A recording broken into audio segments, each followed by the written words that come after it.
So the most important wall painting for the reproduction of clothes or dress of the three kingdoms is this tomb. It's called muyongchong, and this is the tomb painting, the wall painting that Dr. Min-ji Kim spent a lot of time on, because the description, like a descriptive detail of clothing is remarkable.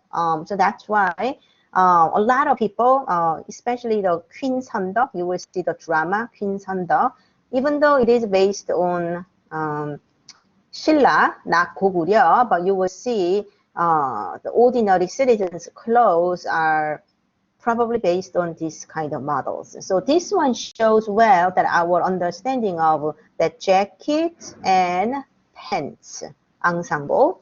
And you can see that based on this, you can also wear the long robe if you are allowed, or if you have extra clothes to wear, then you can wear that on top of it. And then here, these are more like a women. So women, they have that pleated skirt, like a depiction, depictions of a pleated skirt that Dr. Min-ji Kim was talking about. I mean, I don't have the details. And then the waistband is important. So everybody has like a waistband with a ribbon, and they all have a shoes. This looks a little bit more like boots. And then feather decoration. Or you just wear a silk hat without that fancy feathers. So that is a very important example of reconstructing clothes of ancient Korea. So again, these are pictorial conventions, so we have to bear some modifications in mind. But generally, pants are rather loose instead of tight. But shoes are tight. That's the impression, right? And then these are dancers' robes, so that's why arms are extra long. Even today, if you see the traditional dancer's robe, arms are, if she put the arms down, the sleeves almost touch the floor. So why is it so long? Because they hold a wooden stick inside. So your arms are only up to here. As you can imagine, arms come down to your hip, right? But they hold a little wooden stick so that when they dance, just like a ribbon gymnastics, they can throw their long sleeves to the air, and it creates more movement. So that's why it looks like a broken down like this.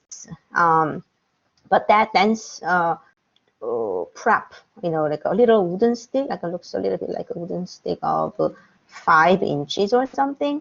That's still common among traditional Korean dancers.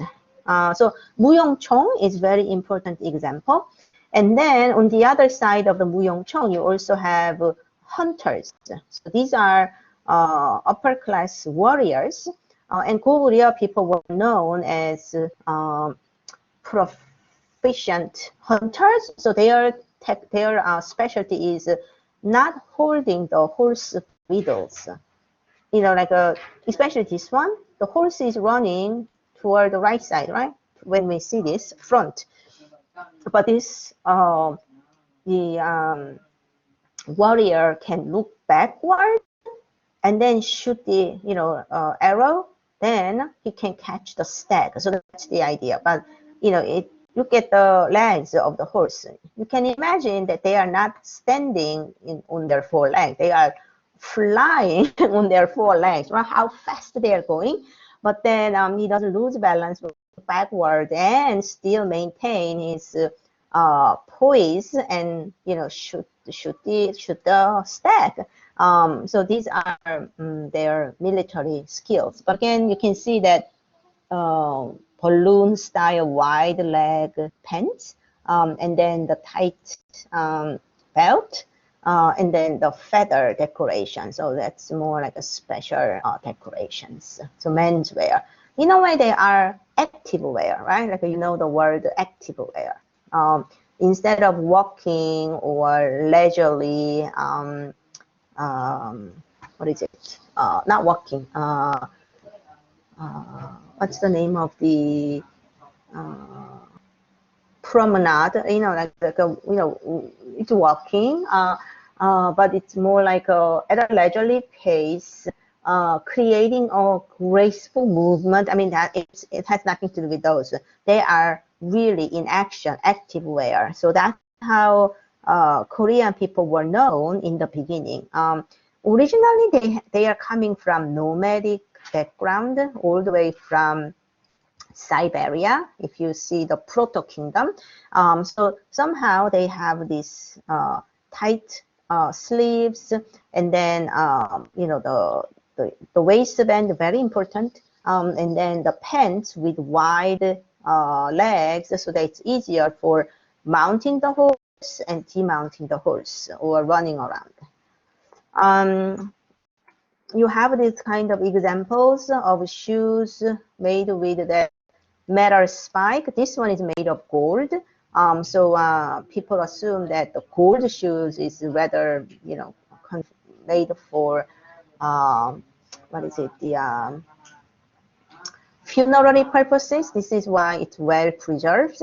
But you can imagine people can make something like this in the shape of iron, because we don't have remaining iron soles, but if that is available, then it will be very convenient for warriors to step on the horses. Just like a golf shoes, right? Like you need a spikes. Sometimes baseball shoes too, I think, like some spiked shoes, so that it's better for you to mount on the horse or walk on the grass field.